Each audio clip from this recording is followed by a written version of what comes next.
Hi everyone, my name is Ma.Velith Carcasona from Bachelor of Science Hospitality Management 2B.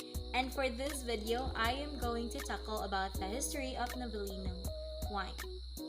And I hope you're gonna learn something from me and just keep watching and enjoy.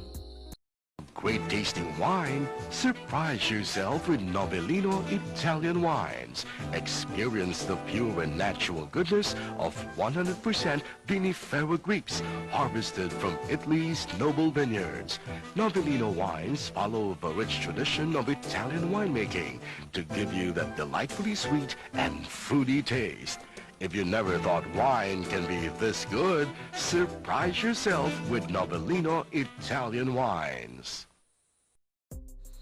Novellino all began as a twinkle in the eye of Vicente Nonoy Quembo.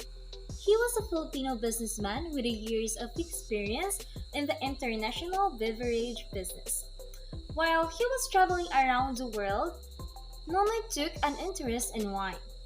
Like so many around the world, it fascinated him. After all, wine is a drink that is so much more than a drink. For centuries, people have associated wine with such a high regard. Things like culture, romance, and travel. Or to name a few, like no one dared to ask the question if wine has such strong global appeal, why is wine consumption in Philippines are so low? So Nonoy dedicated himself to unlock this mystery. So after careful examination and market research, Nonoy came to an answer. He attributed it to three key factors, which is the taste, the price, and familiarity. Filipinos wanted to drink wine, but they didn't like the taste of traditional dry wine. They assumed it was not within their budget, and they were often overwhelmed by the vast number of brands and varietals. With this answer in mind, Nonoy set out to launch Novellino wines.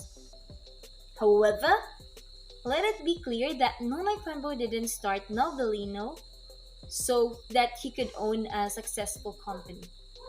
A successful company was simply the result of Novellino wines fulfilling the unfulfilled aspirations to the Filipino people.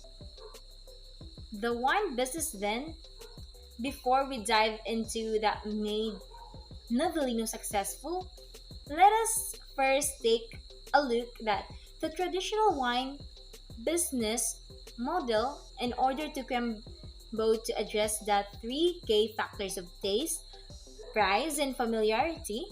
He knew he would need to adapt a structure more or less in line with the traditional chateau structure.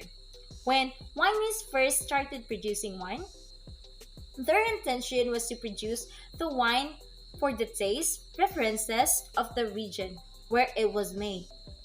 So, a traditional European chateau would own the entire winery operation from the planning of from the planning of the vineyard to distribution to the merchant.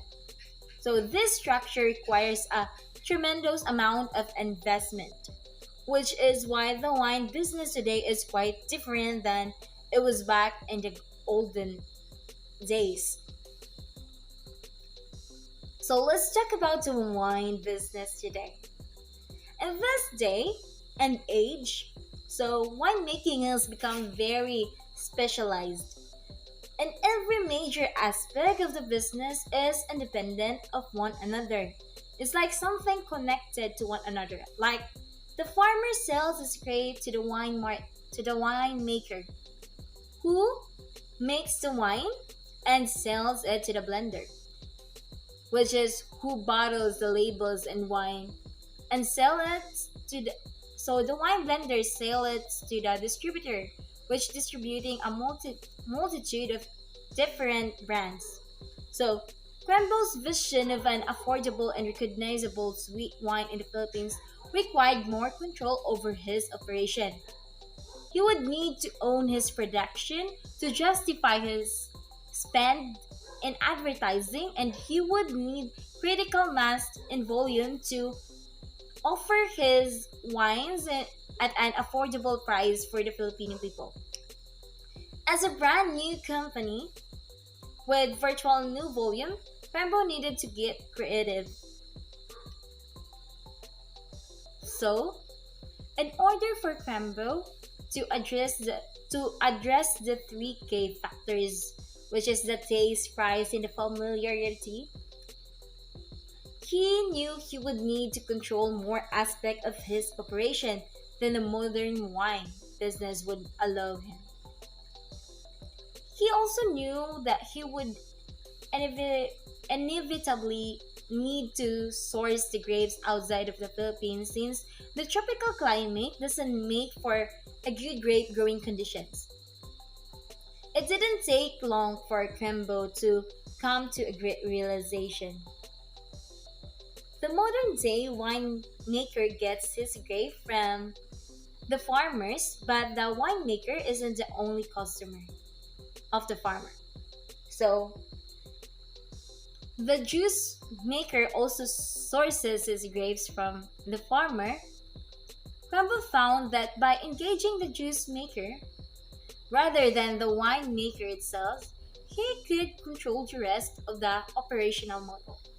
So it's like from winemaking to distribution. This phenomenon we like to call the Novellino way. It's been said that Novellino wines can be found all over the world, and that's because Filipinos is everywhere. Like Filipinos are everywhere, and they've been knowing to bring Novellino wines with them wherever they go. Officially meaning through distributor arrangements. Novellino